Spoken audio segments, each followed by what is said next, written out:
Fact number 1। Guys, ये दुनिया बड़ी अजीब है। यहाँ आए दिन ऐसी घटनाएं होती रहती हैं जिस पर यकीन कर पाना कभी कभी मुश्किल हो जाता है। और कुछ ऐसा ही देखने को मिला राजस्थान कोटा के रावथा रेलवे स्टेशन पर, जहां एक 6 फीट लंबा कोबरा सांप रेलवे स्टेशन के कंट्रोल पैनल होल में घुस गया और काउंटर पर जाकर ऐसे बैठ गया कि मानो उसने कंट्रोल पैनल का चार्ज अपने हाथ में ले लिया है और बाकी अधिकारियों को यह बता रहा है कि तुमसे अच्छा काम मैं कर सकता हूं। और ये सब देख वहां मौजूद अधिकारी भड़क गए और उस कोबरा सांप को भगाने की कोशिश करने लगे, लेकिन उस घातक सांप ने सभी अधिकारियों को पीछे हटने पर मजबूर कर दिया। बहरहाल इस घटना का ट्रेन सेवाओं पर कोई असर नहीं पड़ा, लेकिन ये कोबरा सांप अब ट्विटर के जरिए सोशल मीडिया पर खूब वायरल हो रहा है और अधिकतर यूजर्स इसे देख रेलवे अधिकारियों की चुटकी ले रहे हैं। वैसे गाइस, आपको ये रेलवे कंट्रोल पैनल का नया इंचार्ज कैसा लगा, कमेंट सेक्शन में जरूर बताइएगा। Fact number 2। कैंपस शूज, जो कि एक इंडियन ब्रांड है, वो अब धीरे धीरे प्यूमा और नाइकी को टक्कर दे रहा है। जी हाँ गाइस, कैंपस पिछले कुछ दिनों में इतना ज्यादा पॉपुलर हो गया कि उसने अपने आईपीओ में इन्वेस्टर्स को 23% तक का प्रॉफिट कमा के दिया है।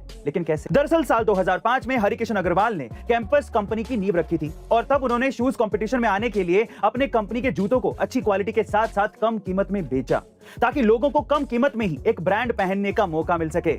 और यही नहीं, जब कैंपस के जूते ऑनलाइन भी आए तब भी उनका प्राइस नाइकी और एडिडास के जूतों से कम ही था और एक अच्छी क्वालिटी की वजह से कैंपस धीरे धीरे एक ग्लोबल ब्रांड बन गया। यानी कि जहां एक वक्त नाइकी, एडिडास और प्यूमा जैसी कंपनियां इंडिया के स्पोर्ट्स शूज मार्केट में राज करती थी, वहां अब कैंपस 17% का मार्केट शेयर होल्ड करके ग्लोबली पॉपुलर हो चुका है। Fact number 3। गाइस, ये कहानी है एक ऐसी लड़की की जो बचपन में अपने परिवार के 6 सदस्यों के साथ 10 बाई 12 की झोपड़ी में रहा करती थी। गरीब पिता के साथ उसका पूरा बचपन मुंबई के एक सिग्नल पर फूल बेचने में चला गया। और तो और वो एक ऐसे समाज से ताल्लुक रखती थी जहां पढ़ाई को एक अभिशाप माना जाता था। लेकिन इन सब परेशानियों और चुनौतियों के बावजूद भी उसने कभी भी हिम्मत नहीं हारी। उसने अपनी पढ़ाई को अपना हथियार बनाया और अपने माता पिता को अपना मोटिवेशन। और आखिरकार एक दिन उसकी ये मेहनत रंग लाई और उसका एडमिशन इंडिया की टॉप यूनिवर्सिटीज में से एक जेएनयू में हो गया। फिर क्या था, पढ़ाई को लेकर उसका ये जुनून और बढ़ता ही चला गया और फाइनली उसका सिलेक्शन अमेरिका की यूनिवर्सिटी ऑफ कैलिफोर्निया में हो गया। गाइस, ये लड़की कोई और नहीं बल्कि 28 साल की सरिता माली है, जो अब उन तमाम लोगों के लिए एक प्रेरणा बन चुकी हैं जो पढ़ना तो चाहते हैं लेकिन समाज की बंदिशों की वजह से पढ़ नहीं पाते। सलाम है इस लड़की को। Fact number 4। RRR यानी कि rise roar revolt, SS Rajamouli की एक ऐसी फिल्म जो हर दिन बॉक्स ऑफिस पर इतिहास रच रही है। और इसकी सबसे बड़ी वजह यह है कि यह फिल्म भी कश्मीर फाइल्स की तरह इतिहास की सच्ची घटना पर आधारित है।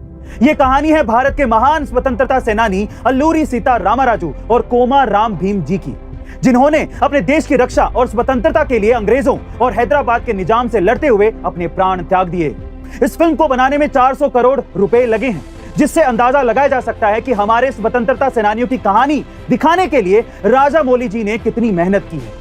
और यह जरूरी भी था, क्योंकि आदिवासी समाज से ताल्लुक रखने वाले ये दोनों स्वतंत्रता सेनानी इतिहास के पन्नों में दबे हुए थे। गाइस, राजामौली जी पहले ऐसे डायरेक्टर हैं जिन्होंने स्वतंत्रता सेनानियों को दिखाने के लिए 400 करोड़ रुपए लगा दिए। उनकी सोच को हम दिल से सलाम करते हैं। ऐसे अमेजिंग वीडियोस के लिए शेयर, सब्सक्राइब एंड लाइक। मिलते हैं अगली वीडियो में।